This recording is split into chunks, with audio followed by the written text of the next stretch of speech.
Harold Mackenzie had 30 seconds to make an impossible choice: save two small children trapped in rushing floodwater, or save his own life.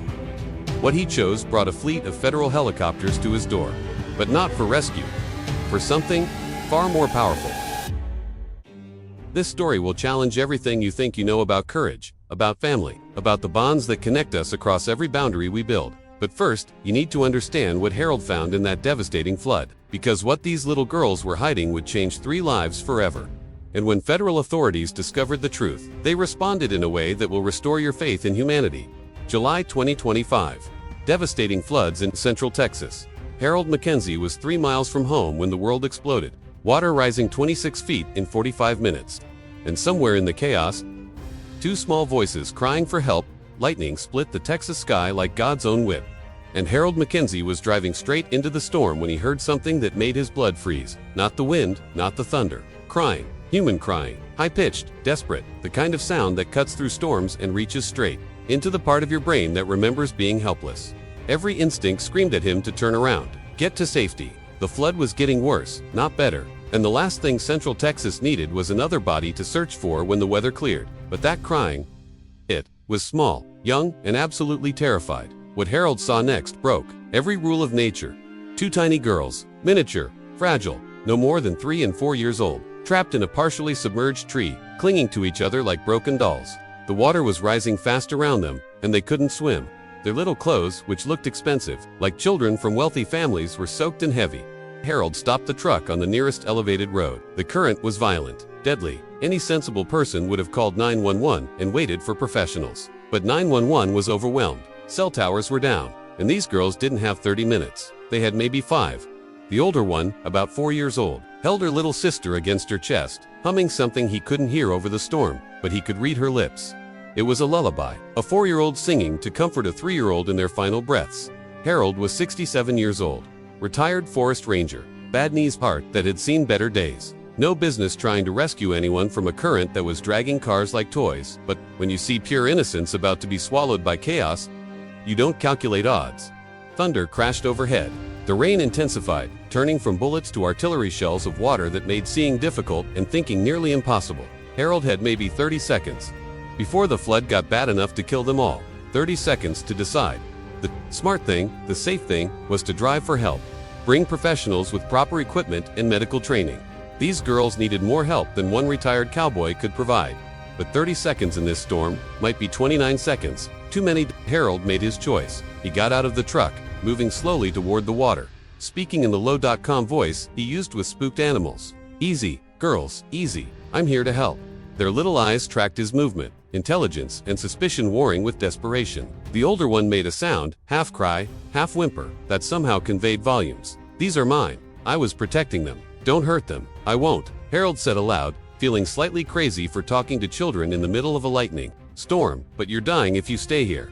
Another lightning strike, so close Harold felt his hair stand on end. The tree shuddered but didn't move. Harold reached into his emergency pack and pulled out the rope he always carried. Moving carefully, telegraphing every intention, he approached the flooded group. The children were barely conscious but breathing. Barely. Their lips were blue, their skin cold as ice. Harold wrapped them both in his waterproof jacket, lifting them as gently as he could manage. The older girl tried to follow, dragging herself through the mud, refusing to abandon her little sister even though she could barely move.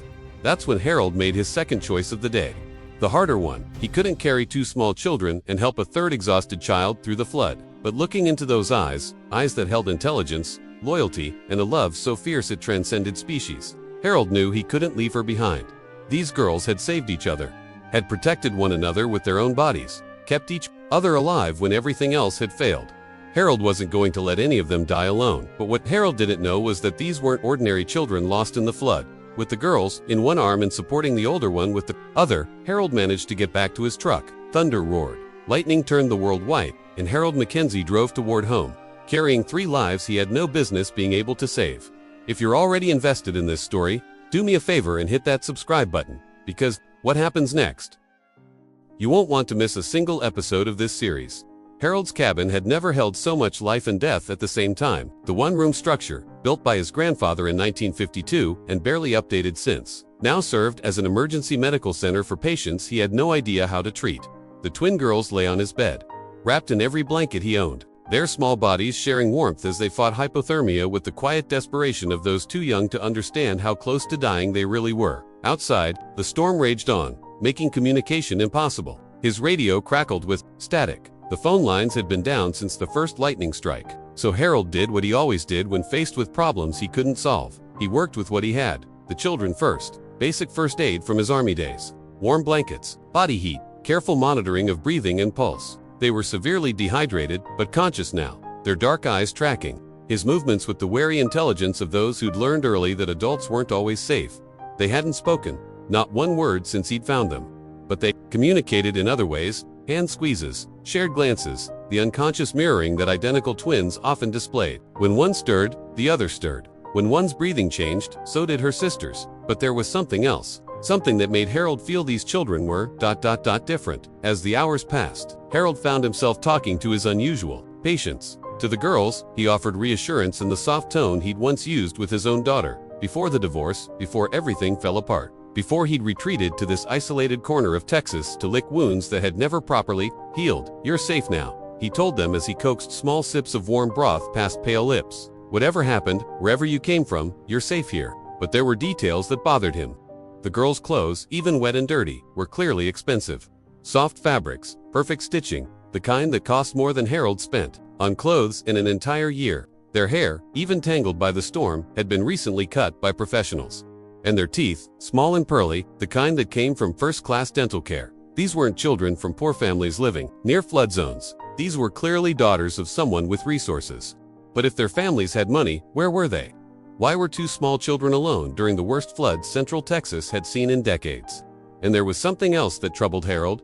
Whenever he mentioned calling authorities, searching for their families, the girls would shrink back. The older one would hold her little sister tighter, and both would look at him with something that seemed like fear. Not fear of him, fear of being found. What Harold didn't know was that, miles away, a massive federal operation was already mobilizing, and they had only one objective. By dawn, the storm had passed, leaving behind the crystalline clarity that only comes after nature has washed the world clean. With communication restored, Harold planned to call the sheriff, his old friend since high school, someone who understood why Harold had chosen solitude over society after coming home from the war. But before he could reach the phone, he heard a sound that made his blood run cold. Helicopters, multiple, the kind of rhythmic, heavy noise you feel in your bones before you hear it with your ears. Harold stepped onto the porch, shielding his eyes against the morning sun. There, silhouetted against a clear post-storm sky, was something that belonged to another century of government response. Aircraft.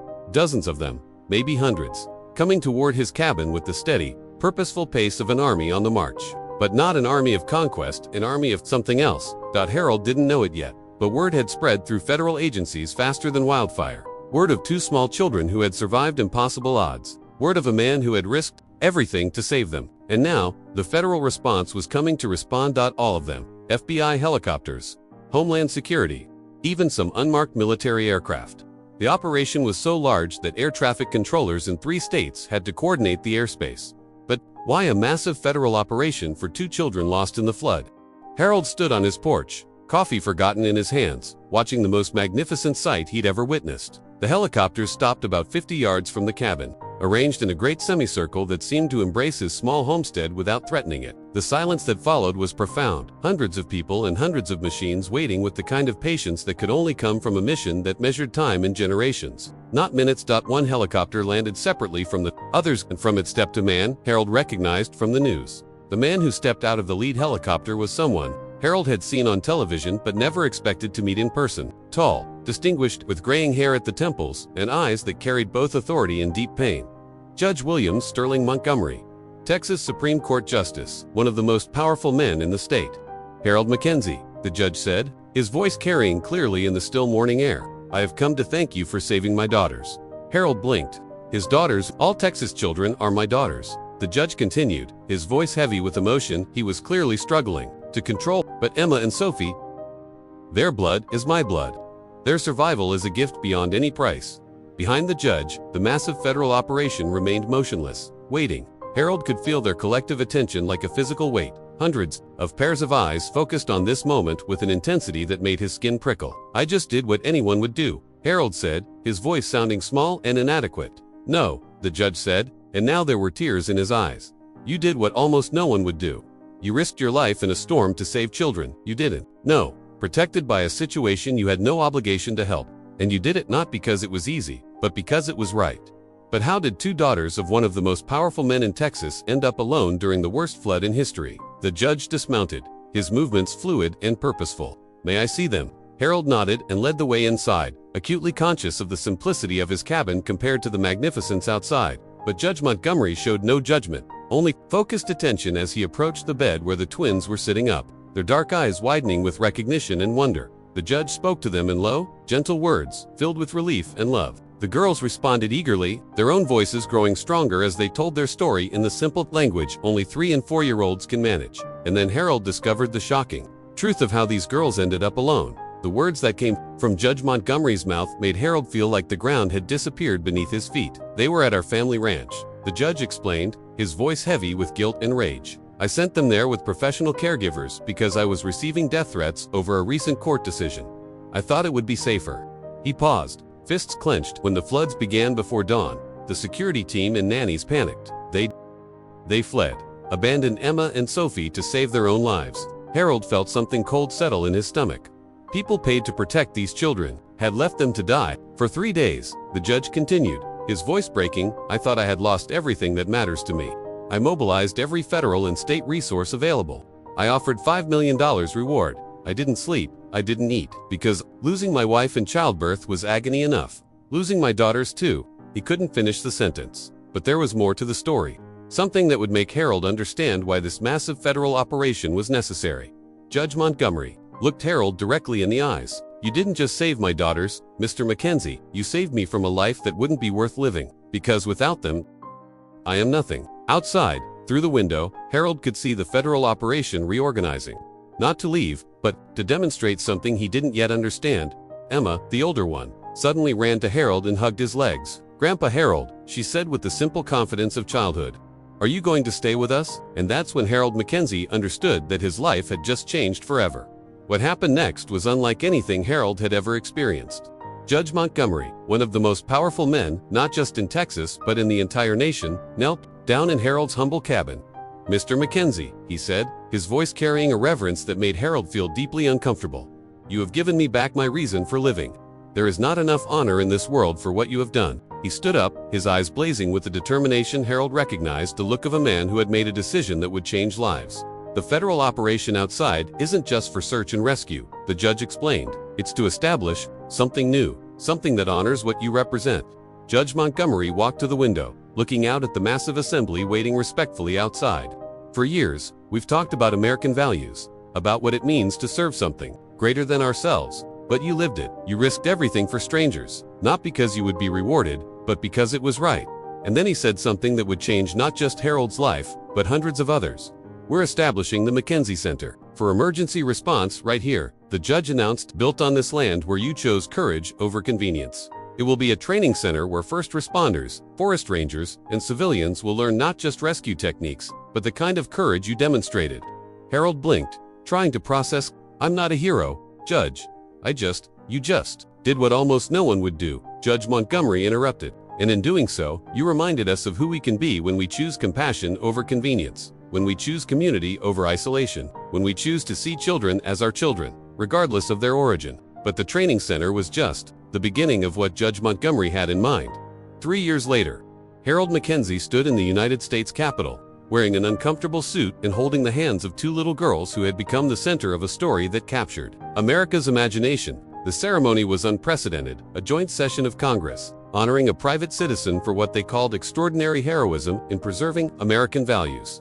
But Harold barely heard the speeches, the applause, the flowery language about courage and community. He was too busy watching Emma and Sophie, now healthy, happy, and chattering in both English and Spanish as they took in the grandeur of the nation's most powerful building. The story of the eagle, the twins, and the forest ranger, as the media had dubbed it, had become more than just news. It had become a symbol. In a decade marked by political scandal, economic uncertainty, and cultural division, the tale of a man who'd risked everything to save 2 children had reminded people of something they'd almost forgotten: that individual choices mattered, that honor still existed, that sometimes doing the right thing had consequences that rippled far beyond anything you could imagine. When the ceremony ended, Harold found himself surrounded by politicians, reporters, and dignitaries wanting photos, quotes, and pieces of his story. But all he wanted was to go home. Home to Texas, home to the expanded center, where laughter echoed from rooms that had been silent too long, home to the people who had become his family, and the Mackenzie Center had become much more than a training facility. The center also served another purpose that had evolved naturally over the years. It had become a place where lost children found their way home. Children aging out of foster care, kids from broken homes who needed a place to heal, teenagers struggling with identity and belonging. They all found their way to the Emergency Response Center, drawn by something they couldn't quite name but desperately needed. Harold found himself parenting not just Emma and Sophie, but a constantly changing population of young people who needed to learn what the twins had learned, that love could transcend loss, that healing was possible, that some families were chosen rather than born. On the center's 3rd anniversary, as Harold watched a dozen children of various ages and backgrounds work together to care for recovering wildlife, he thought about the night that had changed everything. One storm, one choice, one act of courage in the face of impossible odds. And from that single moment, a legacy that would outlast them all. A helicopter circled overhead. Not for rescue this time, but bringing new volunteers to the center. The children looked up, smiled, and continued their work. Hispanic kids and Anglo kids and Black kids and Native kids, all united by the understanding that some things were worth protecting, worth fighting for, worth building a life around. Evening settled over the Texas prairie. Harold called the center's residents together for their daily gathering, a tradition that blended emergency preparedness with the practical needs of running a rescue facility. What did we learn today? He asked. The same question he'd been asking for 3 years. Hands shot up around the circle. Love creates more love. Healing takes time, but it's always possible. Family isn't just blood, it's choice. Heroes aren't born, they're made by single moments of courage. Harold nodded at each answer, his heart full with the knowledge that these children would carry these lessons into the world, would become healers and teachers and protectors in their own right. And what's our promise? He asked. The voices rose together, English and Spanish blending in the mountain air. To protect what cannot protect itself, to heal what has been broken, to choose love over fear, always. As the children scattered to their evening chores, Emma and Sophie lingered by Harold's side. No longer the desperate, frightened children he'd found in a storm, but confident young women who knew exactly who they were and what they stood for. Grandpa Harold, Sophie said, using the title she'd given him years ago, do you think more people will learn to be brave like you? Harold looked out over the center, now bustling with activity and hope, and thought about the ripple effect of one moment of courage. I think people are braver than they know, he said. They just need someone to show them that heroes aren't found in movies or books. They're found in the choice to help when you don't have to, in the decision to risk something precious to save something priceless. Emma spread her arms in the fading light, not to fly away, but to embrace the world she had chosen to protect. And in that gesture, Harold saw everything that mattered. The power of sacrifice, the persistence of love, and the truth that some bonds transcend logic, time, and everything we think we know about what's possible. One storm, one choice, one act of courage that rippled outward to create a legacy that will outlast us all. One storm, one choice, one act of courage that rippled outward to create a legacy that will outlast us all. If this story restored your faith in the power of one person's choice to change the world, I need you to do 3 things. Subscribe to this channel. Tell us in the comments about a time someone chose to help you when they didn't have to. And share this story, because somewhere out there, someone needs to hear that heroes still exist in the quiet places where no cameras. Roll. Comment, heroes are made. If this story reminded you that extraordinary courage can come from ordinary people, and I'll mark your comment with a beautiful heart. And just like Harold's story of unexpected heroism, I have another powerful narrative to share with you. Just click on the video appearing on your screen now and embark on another emotional journey. Thanks for spending time with POWIF. This story meant something to you. Pass it on. This is Still Standing Souls, real stories, quiet strength, lasting hope.